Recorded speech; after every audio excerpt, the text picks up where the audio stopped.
Welcome to the Women Who Change the World podcast, the place where everyday women world changers share their stories to inspire, challenge, and equip you to change your world. Hey, everybody. Welcome back to another episode of Women Who Change the World. I am your host, Samantha Hatcher, and you get just me today. I've been thinking about this pretty much all month since the last time I posted an episode, solo episode. But what I was going to say, you see, I've come to realize that my voice matters. When I started this podcast, I guess you could say it was kind of a way of me hiding. I was hiding behind the other voices, the voices that I was interviewing. Now, I knew that my voice mattered to my children and to my close friends and my intimate circle, but I never felt like my voice mattered outside of that. And over this past month, God and I have kind of been at war. I've been having a Jacob battle with him. That's what I call it. When it's like, God, you don't understand. You don't know what you're talking about. I'm right. I know I'm right. You picked the wrong person. You made a mistake. And God is patient, and God is kind, and God is loving, and God even gives you a kick in the pants. And that's kind of what this month has been about. It's been about, Samantha, wake up. You have a voice. You see, I thought I was being a woman who changed the world just by interviewing these women who were doing amazing things and changing the world. That was it. That's all I needed to do because, God asked me to do this, so I'm going to do it. But back in October of last year, I posted in this women's group, Christian women's group, about needing people to interview for my podcast. And this woman said she was interested, and her name was Shirley. It wasn't until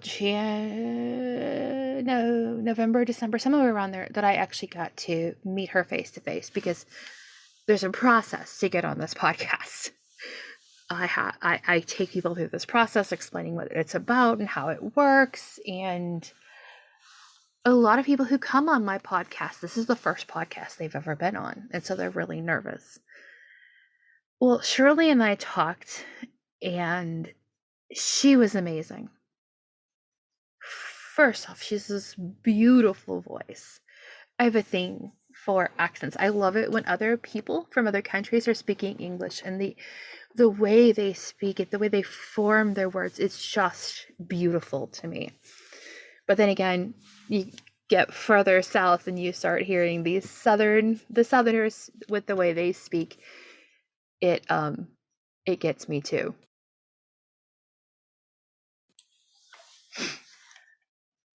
So Shirley was supposed to be on my podcast, and in January, she and I were talking, and she's like, I'm going to put it off. She filled out my form, because I have a document I have people fill out. She filled out the document, and she asked if she could put it off because she wasn't feeling well.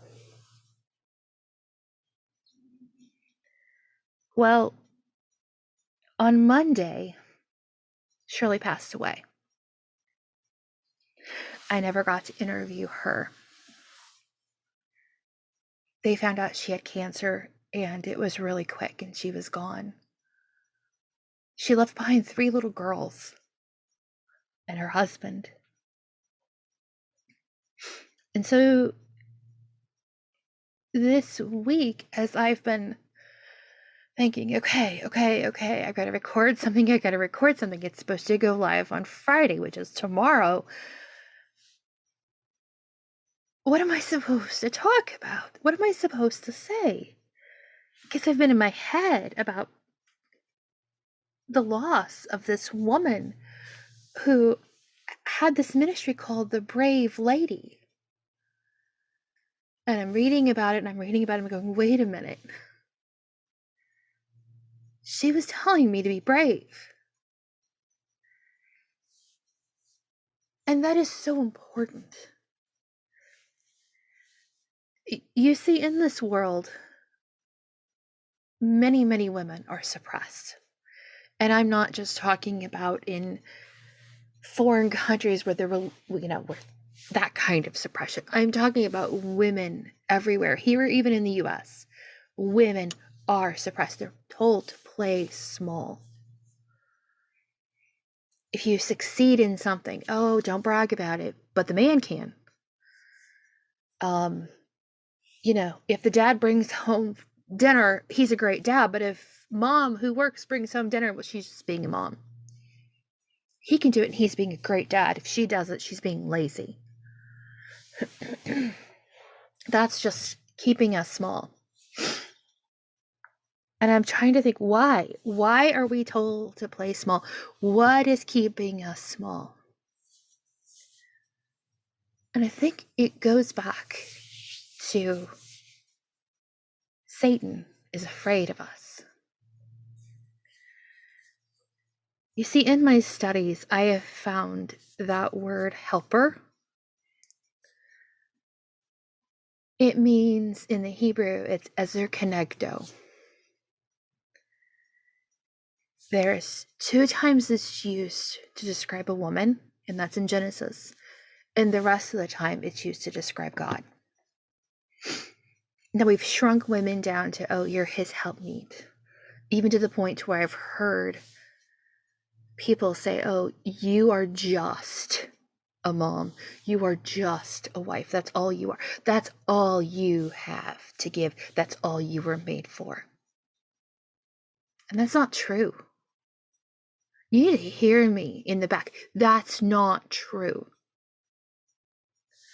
What happens if you're never able to have children? You can't just be a mom then.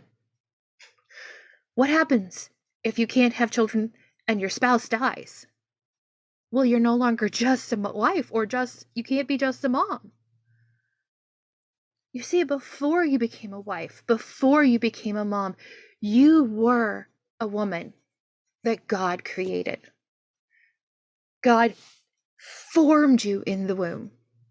You are fearfully and wonderfully made. And God has a plan for you and your life, just as he does every other man and every other woman on the earth.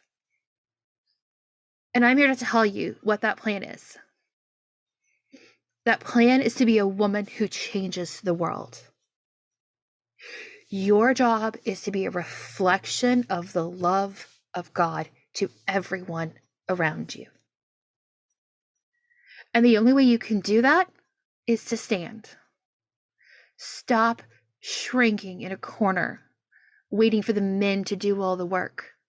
It is time for you to stand up and be the princess warrior that God made you to be. I know I'm coming in hard, but I'm going to tell you, it's been a hard month of God coming in hard on me. And I've learned a lot this month.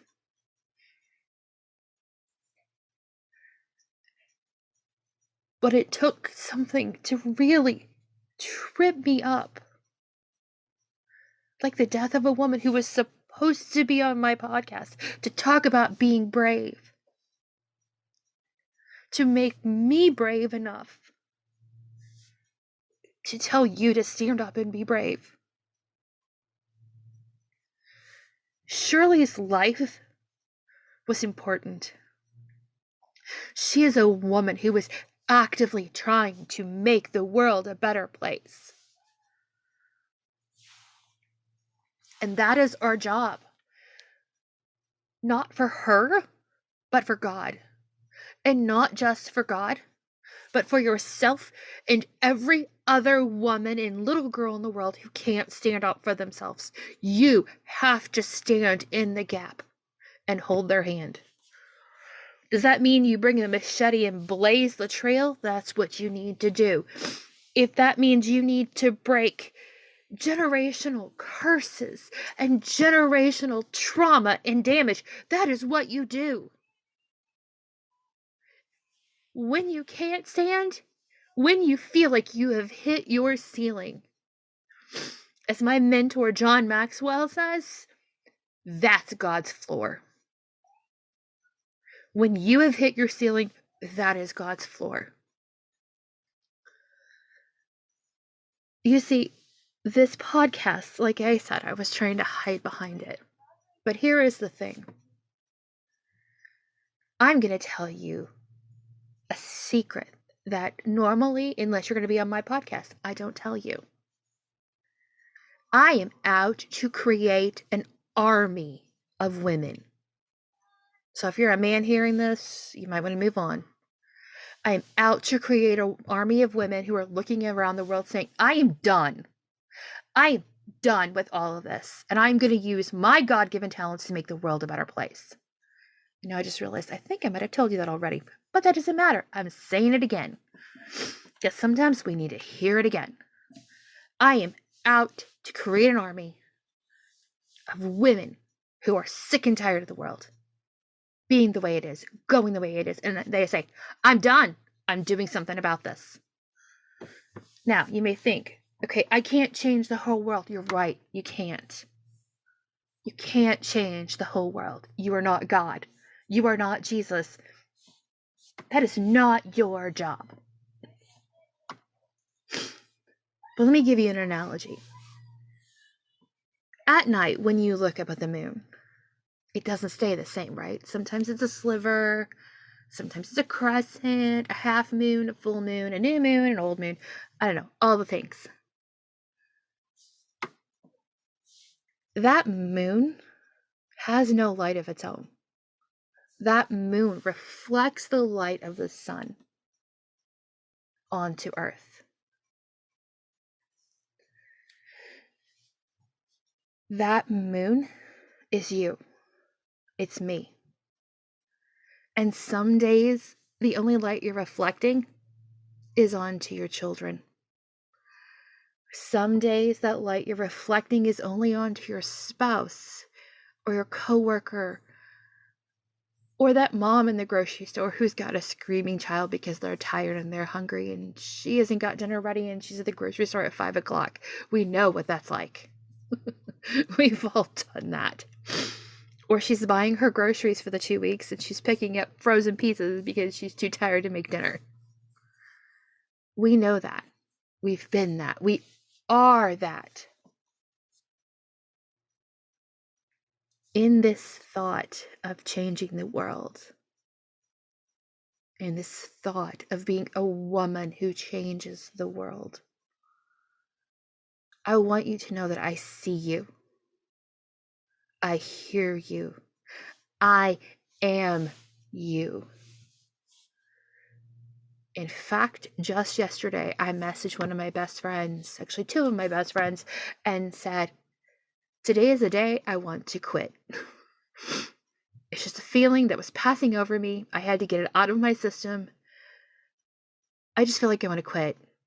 Nobody listens to me. What is the point? I'm not going anywhere. It's not moving as fast as I want it to move. And then immediately after I sent that, I said, but that's just for today. That's just for that moment that I felt that way. Because you see, I have been praying for over a year now. God, show me where I've grown. Show me where I have grown because I feel like I'm not growing. I guess that feeling is kind of like you haven't seen your family in a while and you bring your kids and they're like, wow, they've grown. And you're looking and I'm going, no, they haven't really grown that much. Oh, well, I did have to buy new shoes and I had to buy a whole new wardrobe. So yeah, I guess they have grown. It's that kind of thing. You're so close into it, you don't see the changes. But when you step back, you do.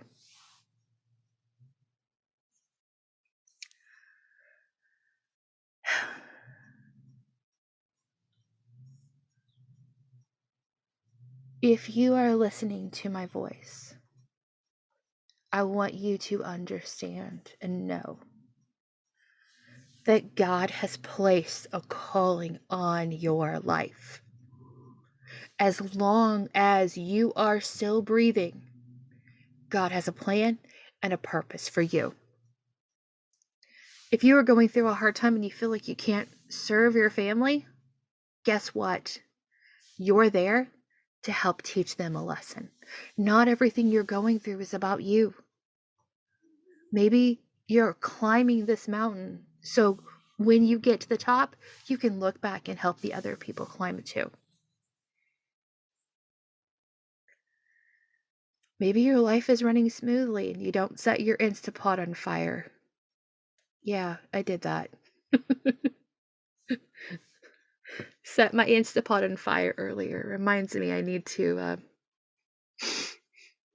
replace my fire extinguisher. I almost said fire hydrant in my house. You know, maybe you're setting your Instapot on fire, or as my sister said, her cord for her air fryer on fire. Maybe you're a woman who keeps her house spotless with little bitty kids running around.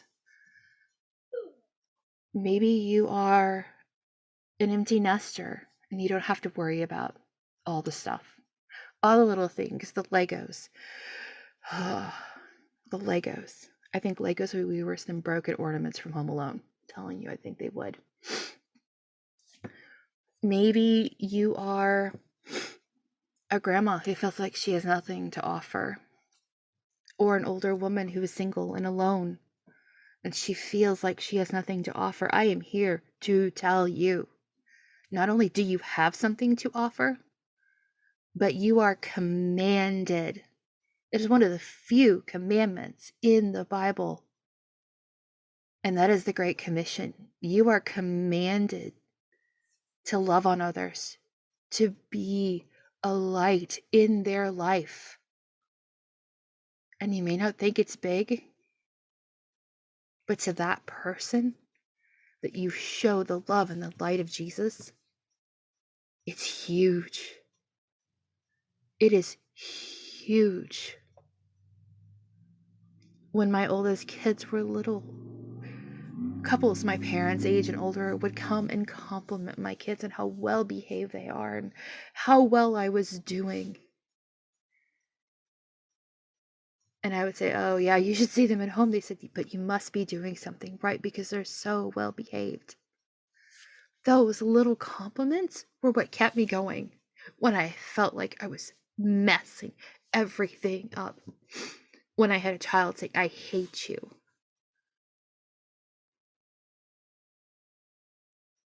Those women spoke into my life.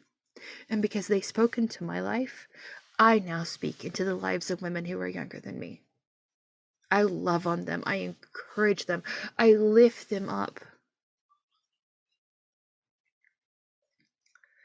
I know you're feeling like you don't have a lot to offer. I know you're afraid. But I'm telling you, it is time to be a brave lady. It is time to step up and step out and say yes to God.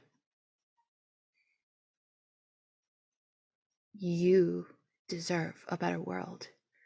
Your daughters and sons deserve a better world. This is your legacy. This is what you were made for. You were made for such a time as this.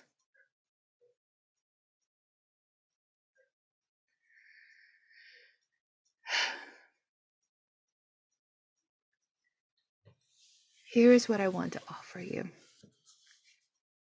If you are struggling to figure out what your calling and purpose is, if you don't know what to do, if you're like, why am I even here? I don't do anything.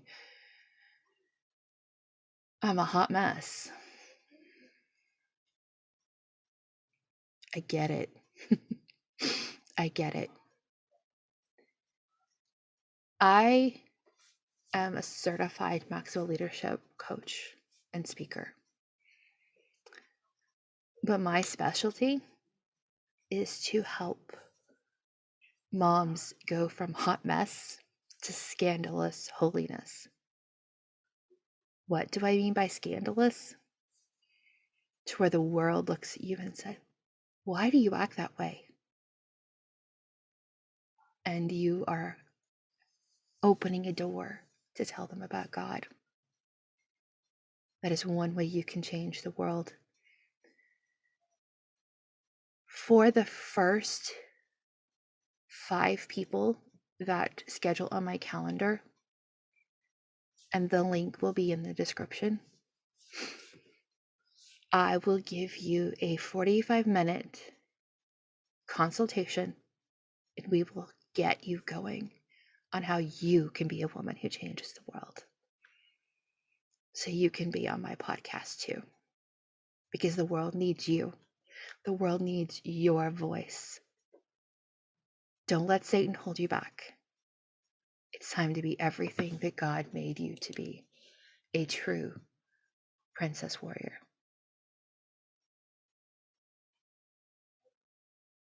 Well, guys, that's all I've got for you this week. I will talk to you soon. Bye.